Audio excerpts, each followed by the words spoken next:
Last night, Iran fired 400 ballistic missiles at Israel. Not 40, not 100, 400, in a single night, and Israel fired 350 interceptors to stop them. The missiles still got through.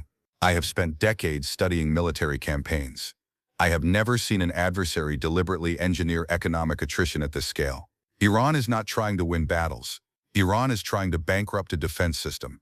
And last night, they proved the math works. Stay with me, because at the end of this video, I am going to give you a number that no one in Washington wants you to calculate. 850. Hold that number. At Nellis Air Force Base in Nevada, F-16 Fighting Falcons are being prepared for combat sorties. Ground crews tow aircraft out of hangars. Fuel trucks connect and fill tanks to capacity. Mechanics run through pre-flight inspection checklists, removing intake covers, checking landing gear, cycling avionics. Pilots are fitted for G-suits, specialized flight gear that inflates automatically during hard turns, squeezing the legs and abdomen to prevent blood from draining from the brain at 6 or 7 Gs. Without the suit, a pilot blacks out in seconds. With it, she stays conscious through combat maneuvering that would incapacitate an unprotected person.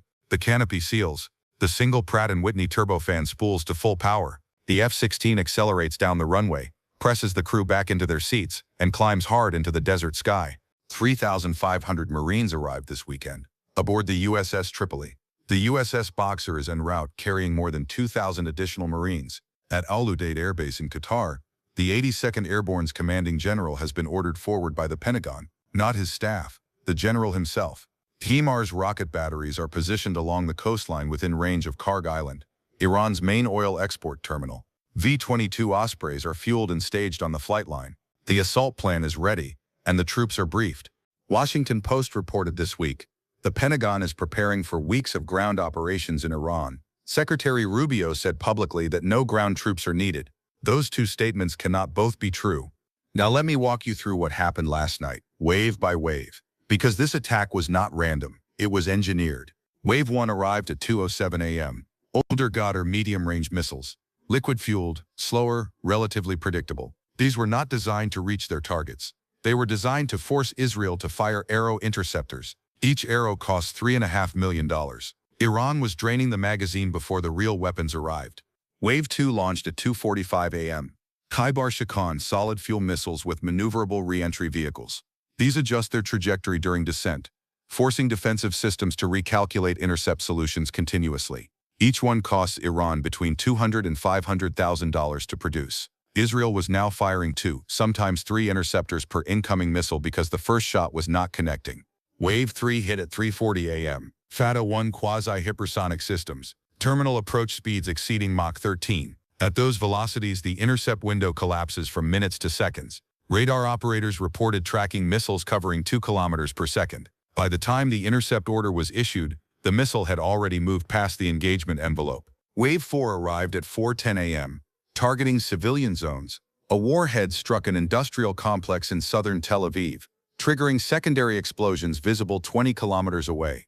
Another impacted 2 kilometers from Ben Gurion International Airport, close enough that all flight operations halted and terminals were evacuated. Israel's Arrow system has a maximum standing inventory of approximately 288 interceptors. Last night they fired 350. They burned through their entire standing Arrow inventory and more in 4 hours. Interception rates that started at 85% dropped to 60% by Wave 4. Not because the systems failed, because the operators were exhausted, the stockpiles were depleted, and the threats were arriving faster than targeting computers could process. Here is the economic math that makes this strategically unsustainable.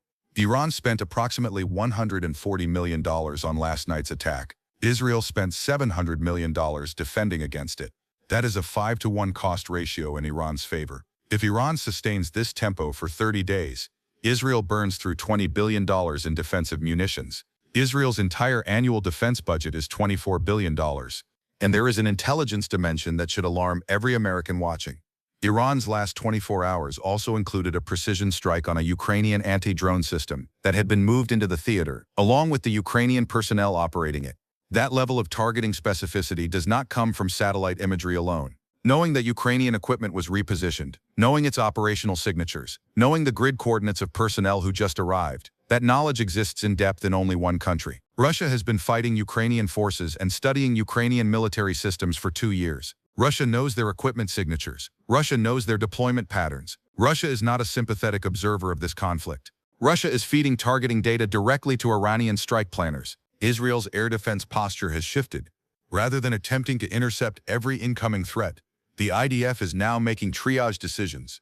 High-consequence targets receive interceptors.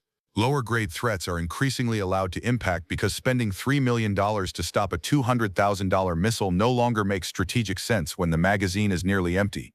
Switzerland ordered American-manufactured interceptors months ago. Those deliveries have been redirected to operational needs. Even that redirected supply is running short. Now, the number I told you to hold, 850.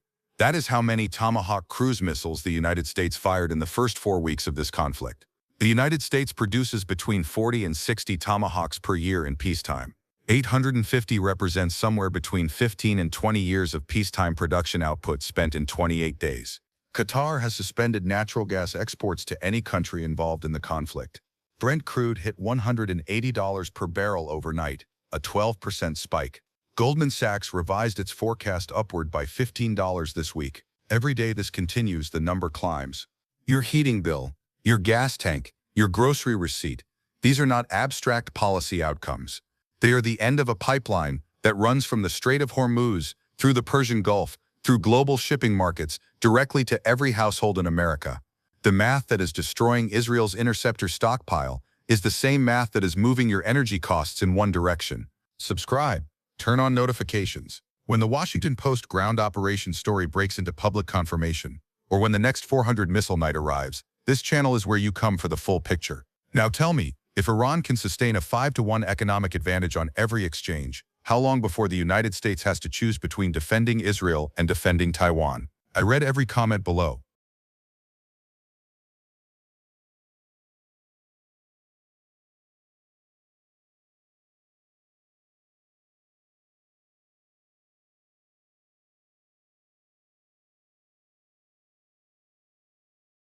Hello, I'm a retired general. Welcome to my channel.